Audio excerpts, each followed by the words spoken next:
Barataa Yuunivarsiitii Hawaasaa A+41 galmeessuun eebbifame. Kaayyoon ganama itti ba'e sun immoo ofii koo baradhee ofiis ta'ee maatii koof ta'ee saba koodhaafis biyya koodhaafis ta'uudha. Odeessaalee gaggabaaboos qabna. Qopheessaan Zalaalam Taaddasaati kan isinii dhiyeessu ani Hirphaa Gammachuutiin.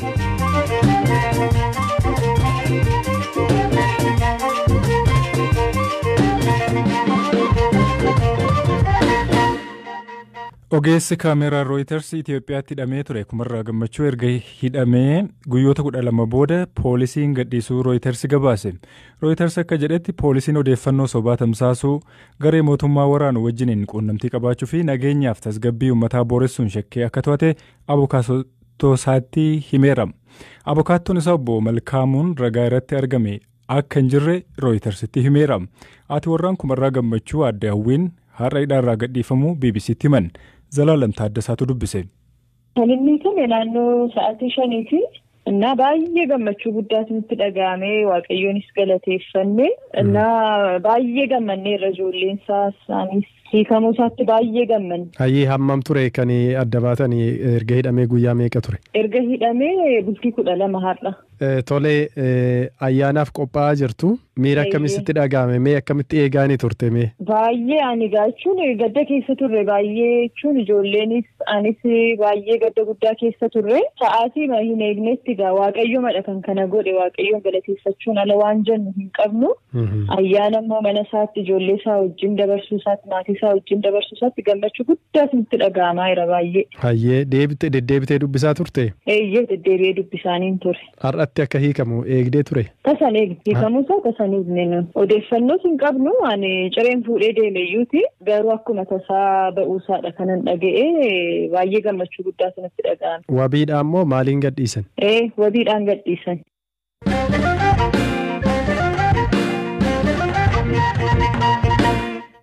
Lammiileen Itoophiyaa hedduun mana hidhaa Saawudii Jiddaa bakka Shamusii jedhamu keessatti hidhamuun yeroo dheeraadhaaf dararamaa jiraachuu BBCtti himan. Namoonni BBC'n dubbise akka jedhanitti mana hidhaa keessatti erga darbatamanii qaamni isaan baasu waan dhabameef mootummaan nuuf qaqqabuu qabaa jedhan. Zalaalam Taaddasaa dabalata isaa qabamu.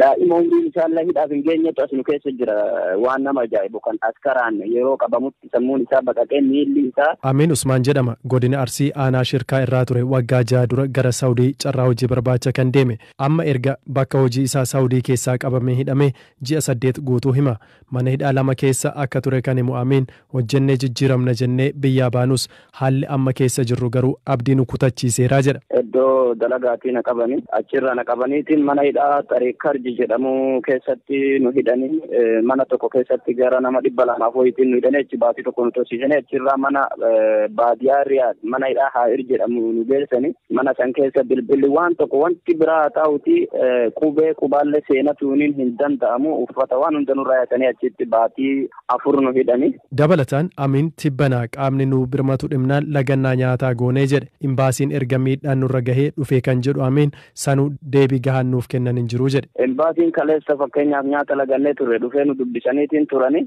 kaleessa nyaata lagannee fakkeenyaaf yoo xiqqaate sa'a tokko ol harka gaaratti ol qabnee miila takkaan nu dhaabaa ture yoo xiqqaate sa'a tokko ol askarri jechuudha. Daa'ima umriin isaallee hidhaaf hin geenyetu as nu keessa jira waan nama ajaa'ibu kan askaraan yeroo qabamutti sammuun isaa baqaqee miilli isaa miidhaan guddaan irra gahee miila isaa keessa sibiilatu jira. Mana hidhaa sana keessas kutaa tokkicha keessa hanga namoota 200 ta'anii hidhamanii akka jiran hima dargaggoon kun namootni hidhamanii jiran yoo dhukkubsatanis yaalii fayyaa kan arganne hima. Manuma yaalaa nu geessaalle jennee yoo gaafanne ni tumamna isin Itoophiyaadha yaalan qabdanii nuun jedhani nama fakkeenyaaf mana hidhaa kanatti miti mana hidhaa dura ture tokkotti nama nurratti du'e jira nurraa baasuu didanii reeffa isaallee nurraa baasuu didanii kan nurra oole jira. Namni biraa dubbisne Badiruu Huseen jedhamus achuma mana hidhaa Shumesii keessa jira innis mana hidhaa keessatti namootni dhukkubsatanillee darara hamaaf saaxilamaa jiraachuu hime. Ummata dhukkubsataa ummata fincaan irraa bu'uu hin dandeenye dhukkubsatee achi gara tokkotti illee socho'uu hin dandeenye geessanii mana fincaanii keessatti hidhanii achi tiraadhaan ukkaamsaa oolanii mana hakimaas akka hin geessine oolchanii halkan nutti deebisan. Mucaan takka fincaan irraa bu'uu didee guyyaa 3 taa'e itti deebisuu jennee waggaa nuti kadhannu nuti kana mana hakimaa geessinee finnee nuun jedhan kan isaan geessan garuu hammaama keessa oolchanii fidan. Namoota hidhamanii jiran keessaa namni biraan dubbisne Usmaan Mahammad ammoo mootummaan gara biyya keenyaatti akka nu galchu barbaanna lammiileen Itoophiyaa Saawudii mana hidhaa adda addaa keessatti hidhamanii jiran baay'eedha jedha. Dhimma kana mootummaan Itoophiyaa akkamiin hordofaa jira jennee dubbii himaa ministeera dhimma alaa Itoophiyaa Ambaasaadder Diinaa Muftii gaafanneerra. Yeroo baay'ee torbaaniin nama baay'eetu Saawudii irraa, Kuweet irraa, Beeruut irraa biyyoota Araboota warri rakkatan baay'eetu dhufan. Haa ta'u malee hin xumuramne warri hafanii immoo ammas hidhaa keessa jiran, seeraan ala achi jiran, warri fakkeenyaaf embasiin keenya, konsulaan keenya achi jiru, riichaatiin biran goone fagoo jiran yoo ta'e isaan duubatti hafanii taa'ama. Fakkeenyaaf boru amma Yaman irra namni baay'eetu gara. Hoffulii warri amma rakkatan kun warra miisdi ta'an malee beezikalii yeroo dheeraa keessatti Itoophiyaan namni tokko lammiin isaa tokko achitti akka rakkatee hafuun barbaadu hojjetamaa jira jechuudha. Amnesty International gabaasa dhiyeenya kana baaseen lammiileen Itoophiyaa hedduun isaanii manneen hidhaa Saawudii keessatti argaman dararamaa jiraachuu ibsee ture.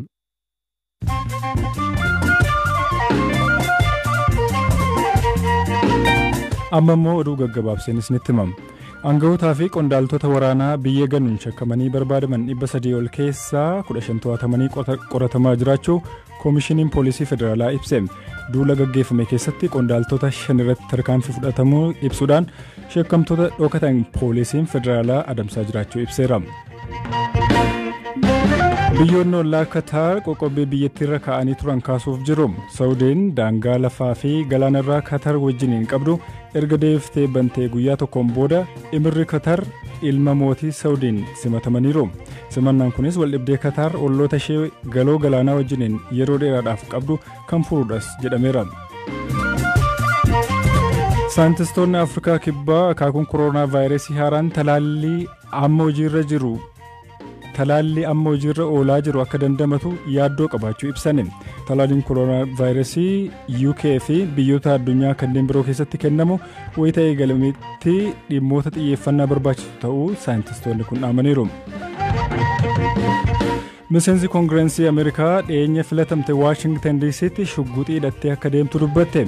Hoogganaan poolisii magaalittii garuu waa'ee seera cimaa meeshaa waraanaa qabatanii deemuu irratti Looren wajjiniin haasawuu akka barbaadan himanii jiru. Oduun sa'aatii kanaaf qaban isaan kana turan.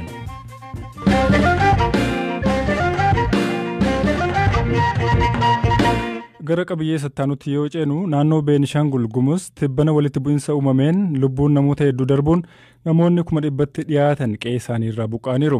Daa'imman, dubartoonnii fi namoonni umuriidhaan jaaran deeggarsa gahaa argataa akka hin jirre kaasaniiru. Hojii gaggeessaan koomishinii sodaa balaa naannichaa obbo Tarraaqany Taaffasa nageenya buqqaatotaa kana eeguudhaaf xiyyeeffannaan jalqabaa kennamee hojjetamaa jiraachuu dubbatani. Deeggarsi kennamuu addaan cituu isaatiin wal qabatee obbo Tarraaqany gaafanneerra.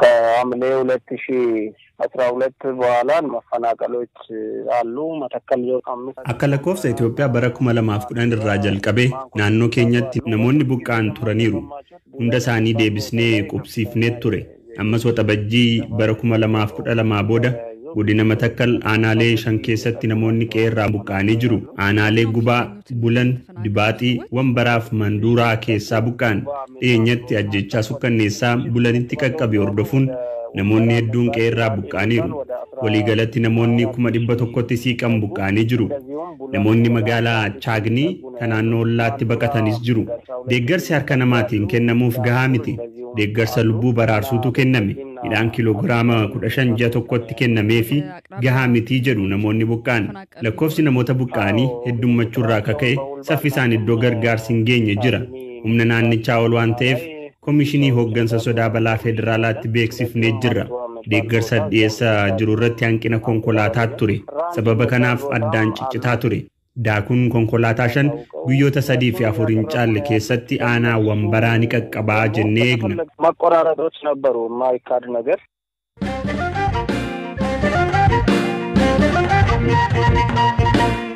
Tibbana yuunivarsiitiileen Itoophiyaa barattoota barsiisaa turan hedduu eebbisiisaa jiru.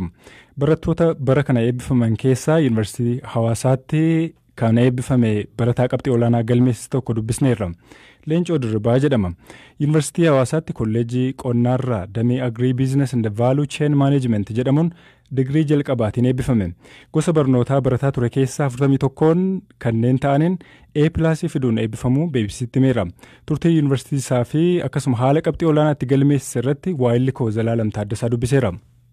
Waan hundumtiin iyyuu ana qofa otoo hin taane waaqayyo sun gargaarii qabxii guddaadhaan eebbifamuu qofa otoo hin taane gosa barnootaa fudhadhee gara koorsii 41 A+ ture jechaadha. Walumaa gala qabxii meeqaan xumurte jechuudha? Qabxii gara 4 akkasiiqa. Tole mee Leencoon barataa akkamiiti kutaa gadiirraatii eegalee barataa akkamii turte mee osoo yuunivarsiitiin seeniin? Haalli maatii keenya keessa ture barnootaaf iddoo addaa waan kennaniidhaa fi anis isuma kanatti guddadhee kanaaf iddoon kun iddoon ammaa kun waan guddaayyuun turre akka ka'umsa kootiitti naannoo kutaa 2tti kanan sadarkaadhaan jalqabee kutaa 2 qabee haga kutaa itti sadarkaa tokkoffaa hin gadhiisne akka carraa ta'e baran kutaa 12 baradhee carraa kilaasii seenee barachuu hin arganneen ture bara maaster pilaaniidhaa fi mormiinti ka guutuu biyyaatti ture sababii ta'eedhaa fi kutaa galee barachuudhaa fi carraan arganneen ture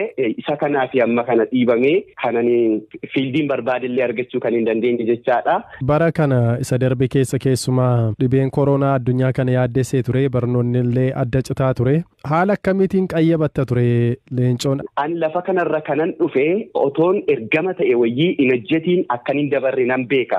Abbaayee kootu akkana jedha ture yeroo bara hammaataa sana akkaataan itti barachuu hin dandeenye waan tureedhaaf dhufee natti bu'ee akkam taata akkamiin naa baratta jennaan elaami abbaa ani yoon ijji koollee balleessanii miilli koollee qaamni koollee hundumti isaayyuu badee iddoon jedhanii fi iddoon argamame sana sababiin hin hanqanneedhaa fi waa tokkoyyuu yaadda'iin jedheen ture. Kanaaf ammas yeroo koronaa kana yeroo namni hundumtiin iyyuu biyyi walga'ee abdii kutatee an dhuguma dubbachuuf jecha waa akkanatti hin dhaga'amne. Kana jechuun immoo wantoonni fuulduratti dhufanii riskiiwwan dhufanii hin jiranii jechuuniti. Haa jiraatanii haa hammaatanii akka ibiddaayyuu haa boba'uu isuma kana keessatti kutannoodhaa fi xiiqiidhaan keessa darbuudhaaf abdii waan ani kutannee fi ismuuziliima dudubbisaan ture jechaadha. Barnoota kee kanaatiin eessa ga'uu barbaadda? Maal hojjechuu barbaadda? Uummata kana haala akkamiin tajaajiluu barbaadda? Kaayyoon ganamaa itti ba'een qaba. Kaayyoon ganama itti ba'e sun immoo ofii koo baradhee ofiif ta'ee maatii koof ta'ee saba koodhaafis biyya koodhaafis